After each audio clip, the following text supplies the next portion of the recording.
Hi friends, మీకు ఈరోజు పల్లీ చట్నీ ఎలా చేసుకుంటారో చూపించబోతున్నానండి.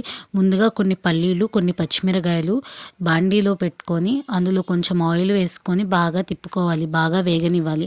అవి బాగా వేగిన తర్వాత వాటిని చల్లారనిచ్చి ఒక మిక్సీ జార్లోకి తీసుకొని అందులో కొన్ని చిన్నులపాయ రెబ్బలు, కొంచెం చింతపండు, కొంచెం ఉప్పు వేసి బాగా గ్రైండ్ చేసుకోవాలి. గ్రైండ్ చేసుకున్నాక ఉప్పు సరిపోయిందో లేదో చూసుకొని మళ్ళీ వేసుకొని బాగా కలుపుకోవాలి.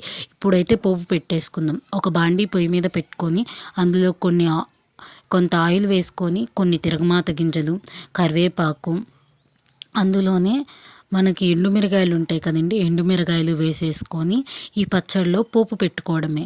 ఎంతో రుచికరమైన పల్లీ చట్నీ అయితే రెడీ అయిపోతుంది. ఇది చక్కగా దోశల్లోకి, ఇడ్లీల్లోకి అయితే చాలా అంటే చాలా రుచిగా ఉంటుంది. పల్లీ చట్నీ ఇలాగే కాదు, ఇంకొక రకంగా కూడా చేయొచ్చు. ఇంకొక షార్ట్ చేసి మీకైతే చూపిస్తాను ఎలా చేయాలో. Thanks for watching.